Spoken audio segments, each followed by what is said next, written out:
यहाँ पर बनाई जा रही। बहुत बहुत शुक्रिया आपका रैनिक हमारे साथ जुड़ने के लिए और ये जानकारी देने के लिए। वाराणसी में लव जिहाद का खौफनाक मामला सामने आया। आफताब अंसारी ने पहचान छिपाकर शादी की, रेप करने के बाद धर्म परिवर्तन का दबाव बनाया। खुलासा होने के बाद आरोपी पर केस दर्ज किया गया। पुलिस ने आरोपी आफताब को गिरफ्तार कर लिया है। गिरफ्तारी के बाद पुलिस थाने से ये आरोपी फरार हुआ। तो वाराणसी में लव जिहाद का मामला सामने आया है। यहां आफताब नाम के एक युवक ने अपना धर्म छिपाकर हिंदू लड़की को अपने प्रेम जाल में फंसा लिया। इतना ही नहीं, हिंदू रीति रिवाज से शादी भी कर ली। आरोप है कि जब लड़की को सच्चाई पता चली तो आफताब ने धर्म परिवर्तन का दबाव बनाया। विरोध करने पर उसे प्रताड़ित करने लगा। पीड़िता ने वाराणसी पुलिस से शिकायत की है।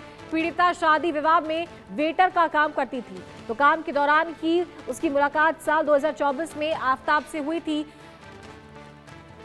तो उस समय वह अपना धर्म छिपाकर, अमित नाम उसने बताया था, अमित शादी विवाह में वेटरों को काम दिलाने का ठेका लेता था। काम दिलाने के बहाने अमित ने लड़की का मोबाइल नंबर ले लिया। दोनों में बातचीत शुरू हो गई और इसके बाद आरोपी युवक ने युवती को शादी का झांसा देकर पहले उसके साथ शारीरिक संबंध बनाए। इसके बाद मार्च 2025 में हिंदू रीति रिवाज से शादी भी कर ली। शादी के कुछ दिनों बाद आरोपी वाराणसी के हरहुआ स्थित अपने असली घर ले गया तो वहां सच्चाई का पता चला। युवती जिसे अमित समझ रही थी वो अमित नहीं आफताब था। सच जाने के बाद युवती पर धर्म परिवर्तन का दबाव बनाया गया। विरोध करने पर उसकी पिटाई की गई। आरोप है कि आफताब के बड़े भाई ने भी उसके साथ रेप किया और किसी तरह आफताब के घर वालों से बचकर वो अपने मायके पहुंची और आप बीती बताई। इसके बाद घर वालों ने कोतवाली में शिकायत दर्ज करवाई है। पुलिस ने आरोपी आफताब को गिरफ्तार भी कर लिया है। हालांकि वो चकमा देकर फरार हो गया। तो लव जिहाद का एक खौफनाक मामला सामने आया है उत्तर प्रदेश के वाराणसी से, जहां एक युवक युवती की शादी होती है। उनकी मुलाकात 2024 में हुई, बातचीत हुई और उसके बाद में 2025 में ये विवाह बंधन में बंधे। इस युवक ने युवती को अपने प्रेम जाल में फंसाया। अपना नाम अमित बताया जबकि इसका असली नाम आफताब अंसारी था। पहचान छिपाकर इसने युवती से शादी की, जिसके बाद वो उसे अपने घर लेकर गया और वहां जाने के बाद उसकी जो असलियत है वो इस युवती को पता चली थी।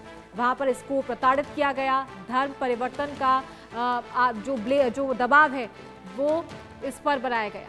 ज्यादा जानकारी लेंगे, संवाददाता आकाश यादव से फोन लाइन पर जुड़ गए हैं। आकाश, लव जिहाद का बेहद खौफनाक मामला सामने आया है वाराणसी से, क्या कुछ अपडेट इस पूरे मामले पर? बिल्कुल, देखिए हैरान कर देने वाला मामला है। ये शहर के कोतवाली थाना अंतर्गत का मामला है, जिसमें एक अमित नाम का लड़का है जो खुद, जबकि उसका ओरिजिनल नाम आफताब है। वो शादी विवाह कैटरिंग वाला कार्य करता था, जिसमें एक महिला से उससे दोस्ती होता है और संबंध काफी बढ़ जाते हैं। महिला को लगता था कि ये हिंदू लड़का है और हिंदू नाम बताकर उससे परिचय भी करता है। जिसके बाद हिंदू रीति रिवाज से वो लड़का शादी करता है। बाद में पता चलता है कि ये लड़का आफताब है, अमित नहीं है। जिसके बाद वो कोतवाली थाने में जाती है, तहरीर देती है और मुकदमा तक दर्ज कराती है। लेकिन सबसे बड़ी बात यह है कि जब इसको आफताब को थाने पे बुलाया गया था, उसमें पूछताछ चल रही थी। पूछताछ के दौरान ही पुलिस को चकमा देकर आफताब फरार हो गया। फिलहाल पुलिस इसे धरपकड़ करने के लिए दबिश दे रही है, लेकिन अभी भी ये गिरफ्तार नहीं हुआ है। मुकदमा दर्ज कर लिया गया है। अग्रिम कार्रवाई जो है वो पुलिस कर रही है। लेकिन सवाल निशान आकाश यहाँ पर पुलिस की कार्यशैली पर, सुरक्षा व्यवस्था पर भी उठता है। जब इसे पकड़ लिया गया तो उसके बाद ये चकमा देकर फरार हो गया।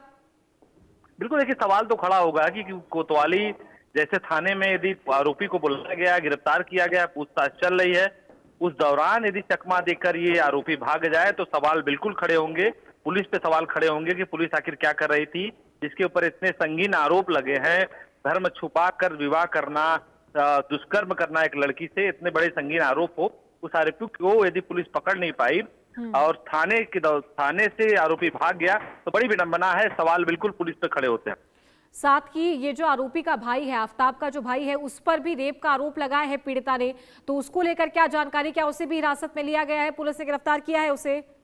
देखिए, जो युवती है वो पहले तो अमित यानी कि आफताब पे आरोप लगाई है, उसके बाद उसके भाई पे आरोप लगाई है। फिलहाल पुलिस तहरीर के आधार पर मुकदमा तो दर्ज कर ली है। अब पहले तो आफताब को पकड़ने के लिए पुलिस दबिश दे रही है, क्योंकि आफताब हरहुआ का रहने वाला है। पुलिस उसके घर गई थी, उसके साथ ही उसके रिलेशन में पुलिस दबिश दे रही है कि वाकई ये आफताब कहाँ जा सकता है। उसके बाद उसके भाई को पकड़ा जाएगा और सिलसिलेवार तरीके से वो आरोप जो है उन आरोप के बाद चार्जशीट दाखिल की जाएगा न्यायालय में, उनको जेल भेजा जाएगा। ठीक है, शुक्रिया आपका आकाश, ये जानकारी देने के लिए। और यहाँ रुकेंगे एक छोटे से ब्रेक के लिए, आप बने रहिए इंडिया न्यूज के